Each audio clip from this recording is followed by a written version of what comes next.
Our theme for the month of April is awakening, and how appropriate as we watch nature finish awakening from the sleep of winter, as the big three religions celebrate their major holidays of Passover, Easter, and Ramadan, and as the days continue to become longer than the nights.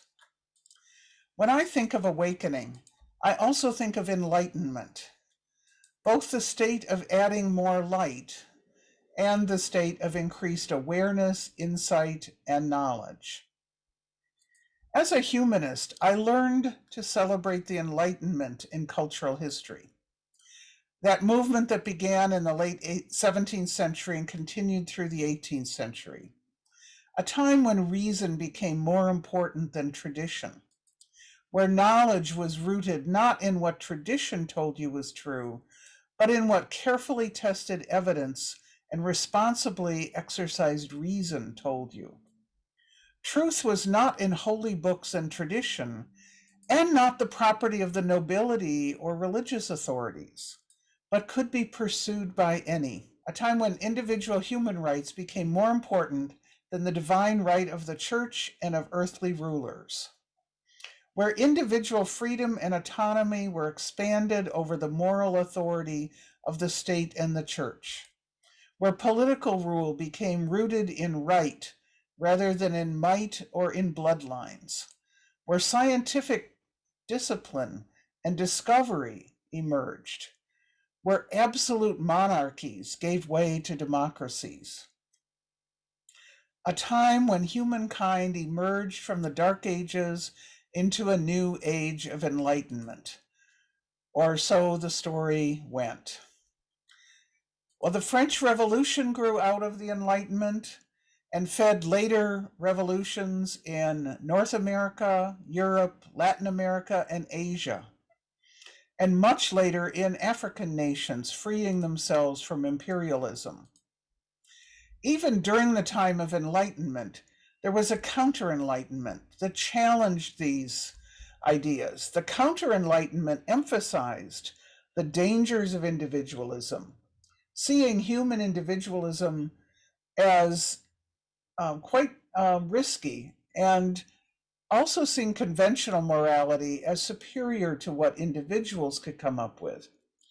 The Counter-Enlightenment sought to return to centering religion and secular authority over reason and individual rights. And today there are other critiques of the Enlightenment from other perspectives. More detailed study by historians has produced both a sense that the Dark Ages weren't actually as bleak and reasonless as the Enlightenment thinkers portrayed their predecessors. Europe, decimated quite literally by the Black Death, had regressed considerably over what the Renaissance thinkers saw as the superiority of Greek and Roman empires. But intellectual history had continued to develop in other parts of the world, particularly in the Muslim world. And now, today, historians see that progress in those other parts of the world as influencing the growth of the Enlightenment. There is also now a sense that the Enlightenment wasn't so one-sidedly positive for either reason or human rights. Remember that one of the products of the Enlightenment was a lot of the early scientists during that time experimenting with alchemy. And also, there's a lot today of questioning about whether faith in absolute truth is just as mistaken as faith in absolute authority. In celebrating the Enlightenment, we also sometimes miss that there were actually two different strains of philosophical thought that made up that Enlightenment. These had somewhat different grounding and implications. One of those threads was rationalism, which claimed that truth is found primarily through reason and intellect. Spinoza and Descartes were thinkers in this school of thought. Rationalists rejected authority and dogma, believing that all human beings have the capacity to think freely, unfettered by blind faith and powerful authority and tradition, and that through the power of deductive reasoning, Every one of us can be wise. The other school of thought underlying much of the Enlightenment, and which emerged after rationalism, was empiricism. Locke, Bacon, and Hume are examples of empiricists. In this thread of philosophy, knowledge is based on experience and the senses. We observe and perceive and thus understand truth. Through the power of inductive reasoning, we turn our observations and experience into knowledge.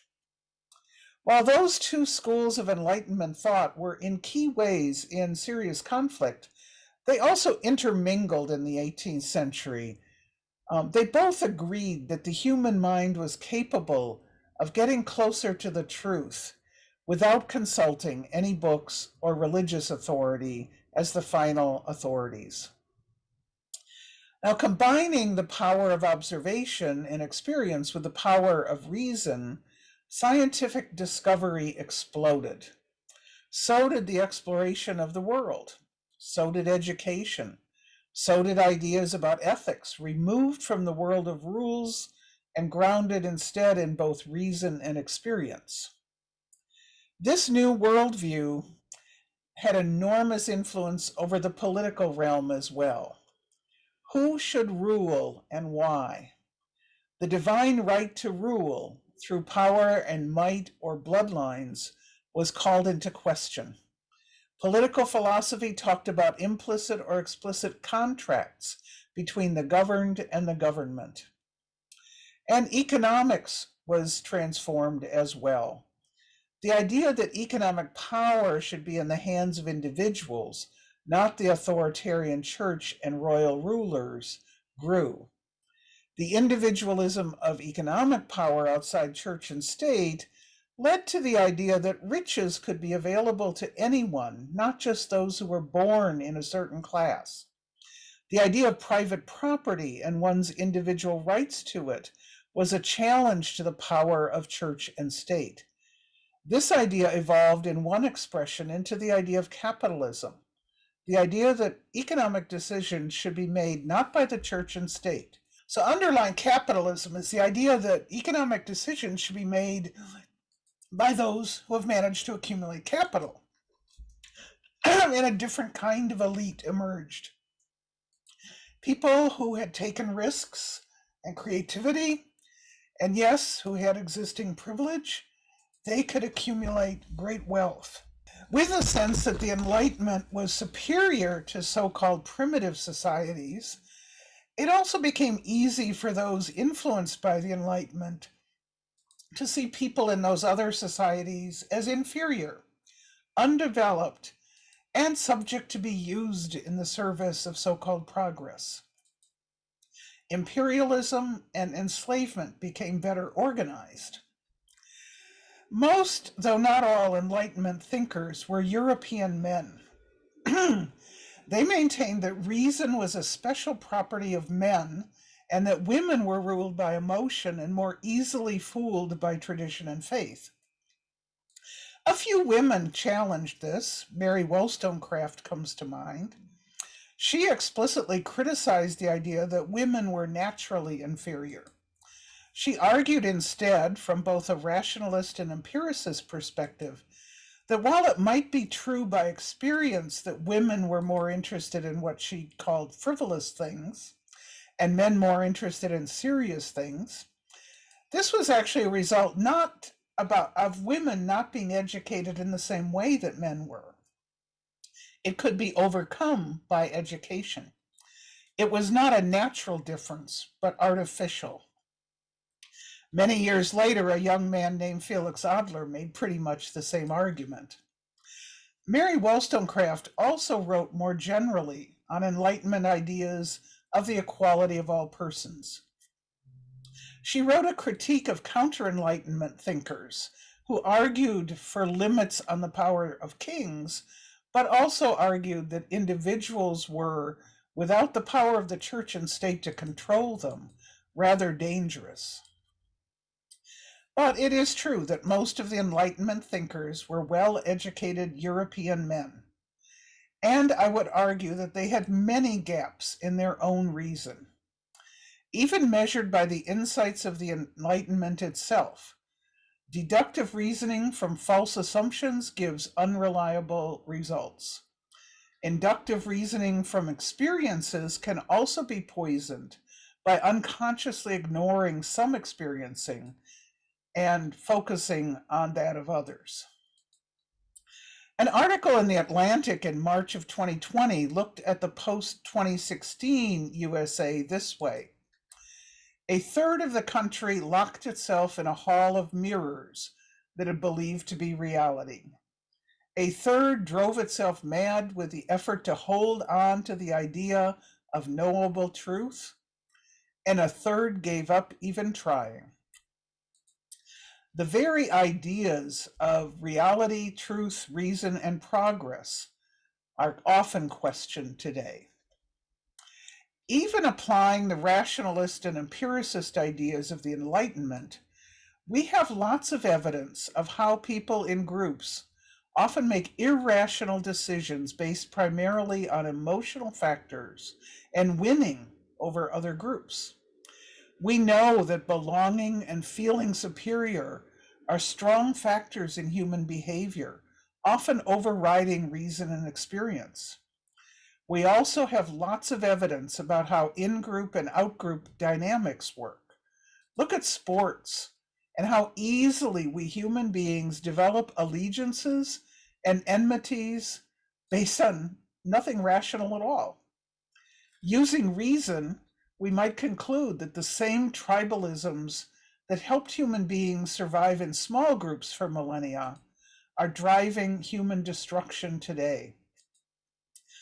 Ironically, using Enlightenment ideas, we see that Enlightenment ideas themselves are not a complete description of how people act. Now, human rights is one area where we can see this historically. The Declaration of Independence was a radical declaration of human rights.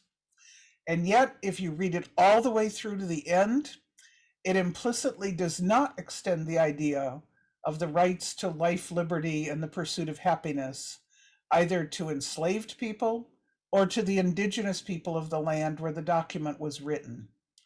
Nor was it applied to women in the same way as to men.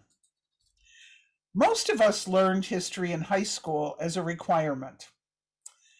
Now, what we may not remember is that history requirements in public education were originally rooted in a very political idea.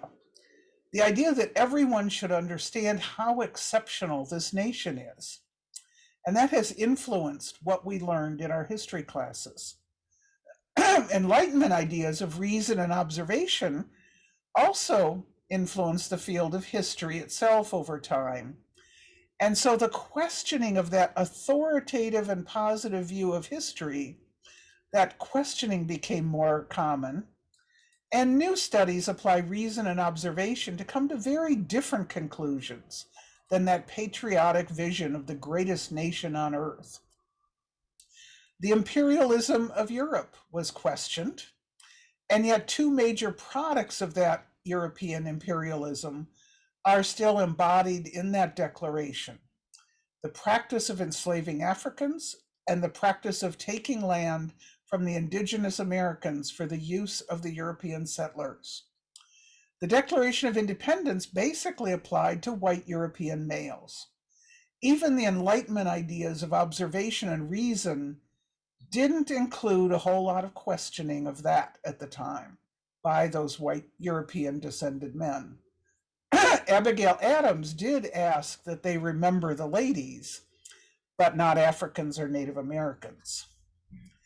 It has become much more common to understand the founding of this nation as combining two contradictory ideas: that human rights of every individual are valuable, and that individuals of some groups were more worthy of such rights than others were. Both of those contradictory ideas appear in the Declaration of Independence. And beyond that, even among the founders, there was contention about what kind of democracy was acceptable for those who were included in having human rights. Some founders wanted a broad democracy with much power in the hands of diverse individuals, and others wanted really serious limits on that power, following a concern that people in general really couldn't be trusted to use power for the common good, and thus mass democracy was very dangerous. The US Constitution embodies more of the limited versions of human rights than the Declaration of Independence does. For example, importation of new enslaved people was to be phased out, but the preservation of the institution of enslavement was not. And in order to be sure that the institution was preserved, those enslaved could be counted as 3/5 of a person for the purpose of deciding how many electors were from an area, while those same persons were not allowed to vote, thus giving extra power to those elected from enslaving states. The House of Representatives was more democratically elected, though excluding Native Americans, enslaved people, and women from being electors. But the Senate was created to embody the skepticism of democracy. The mythology that this land was settled by Europeans seeking freedom is really just that, mythology. Myths always contain some elements that ring true, even while they do not correspond to observable reality overall. Some people came seeking economic opportunities, including to become wealthier and thus more powerful than others, and to wield that power over others. Large early corporations like the Massachusetts Bay Company were created as stock companies to invest in fish and furs. These corporations in turn funded the settlers to occupy this so-called new land, even while the kings and queens of Europe ostensibly ruled. These new institutions portrayed the land as unused because it wasn't already being treated as private property by those who occupied it. So, free land, as long as the original occupants could be pushed out, often violently. The institution of law was used to justify the superiority of some of those in the American lands and the inferiority of others. The evolving discipline of science was challenged to justify the superiority of Europeans. And through logic and reason, ideas of race developed, though later scientific developments of genetics would prove that race is not a scientific concept at all, but rather a cultural concept used to enforce power relations. We have, I hope, learned that this nation was founded by contradictory ideas: freedom and justice for all, but with a gigantic asterisk. And that science, if logic and reason are used without questioning the assumptions, can be used to come to unscientific conclusions. Individualism can be used to justify the human rights of every person, and it can also be used to justify greed over responsibility to others.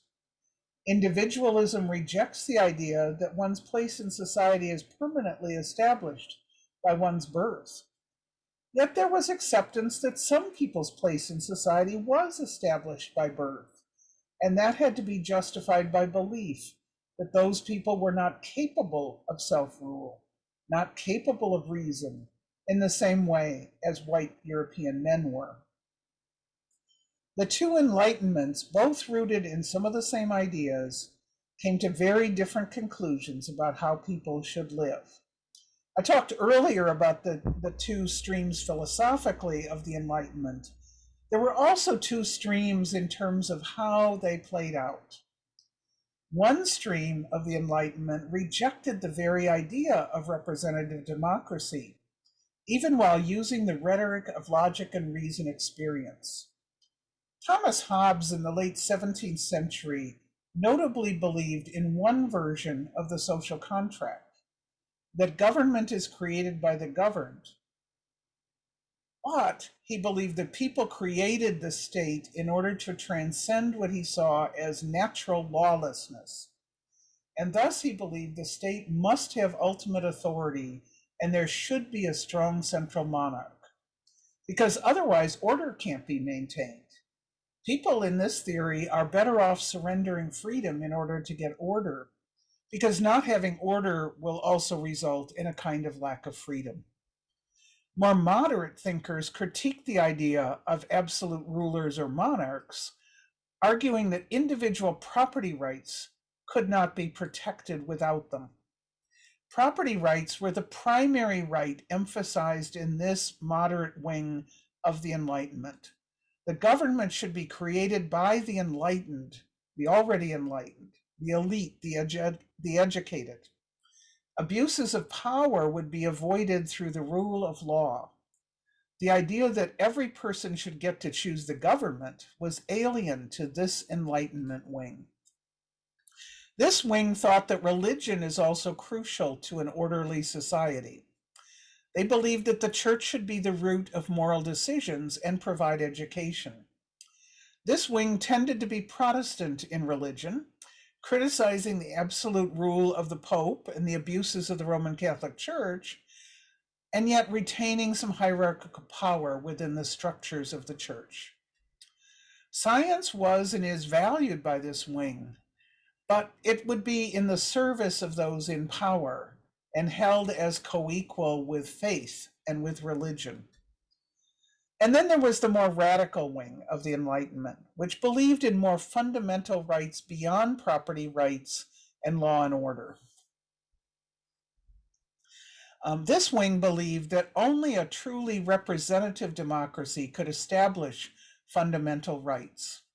The idea that everyone could pursue happiness individually was in contrast to the more moderate Enlightenment, which thought general happiness had to be protected by the rule of law and property rights.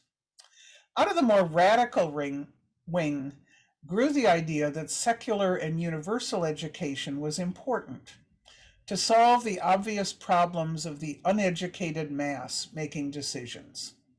Out of the radical wing grew movements to abolish enslavement, to empower working people, eventually to form unions, to see economic elites as just as dangerous as church or state elites. In fact, the very idea that the church should stay out of power is part of the radical wing of the Enlightenment. Some members of the radical Enlightenment questioned religious dogma. Some of them became deists, rejecting ideas of divine revelation of any truths and of any heaven or hell, and believing that everyone had access equally to whatever was holy. Institutional religion was not needed to maintain morality and ethics. Ethics and morality, this wing of the Enlightenment believed, grew out of logic and reason and experience. These two wings emerged both in Europe and in America, and I would contend continue today to influence the polarities that we see in political and social conflict. In some ways, that teaching of American history as a myth of exceptionalism, romanticizing the positive freedoms for some Americans and erasing that there were no freedoms for others, comes from that more moderate Enlightenment, asserting itself in the face of radical Enlightenment secularization of education. In the European Enlightenment, the radical wing promoted revolutions to establish the rule of people, where the moderate wing advocated reforms. The French Revolution was primarily motivated by the radical Enlightenment. But even that wing of the Enlightenment had its conflicts within it, with some advocating violent revolution, and some saying that universal human rights and shared power could be and should be established without violence. These thinkers warned that violence could likely lead to a new tyranny, and in fact, that was part of the French Revolution's reality. In America, and this is an idea that would probably take another whole platform talk to explore, Thomas Jefferson was a person who embodied these contradictions in one person.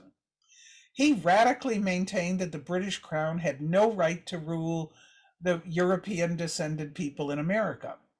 He wrote the lines about human rights to life, liberty, and the pursuit of happiness, without explicitly in that clause mentioning property rights at all. Yet, while writing often against the very idea of enslavement, he nevertheless maintained human beings as property. And at one point, he even asked science to please confirm that the difference between those of African descent and those of European descent was based on reason and evidence. His self-evident truth inspired later generations to extend who was included in those basic human rights, beyond where Jefferson himself was able to see them. His challenge to science inspired a century or more of pseudo-scientific views on race. The primary difference of the wings, I would contend, was between whether property rights or universal civil and human rights should be prioritized. Those who prioritized property rights in a society in which some human beings were property, and land was a very valuable form of property, were more likely to endorse or excuse enslavement and the taking of land from those who didn't see it as individualized property, but as common land. Prioritizing property rights with only minimal limits means creating a culture where greed makes right. Those who didn't prioritize property rights were more likely to work to end enslavement and to defend treaty rights for Native Americans.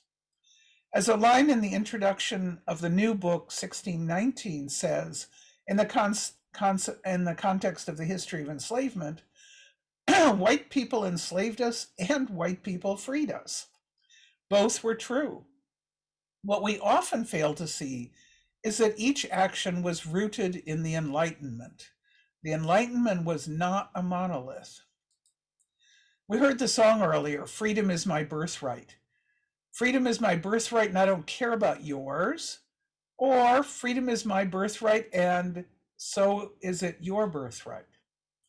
Freedom to accumulate as much property as I can without government interference, or freedom of all persons to life itself, liberty of thought and religion, and the pursuit of a full and satisfying life, including participation in how our government is run.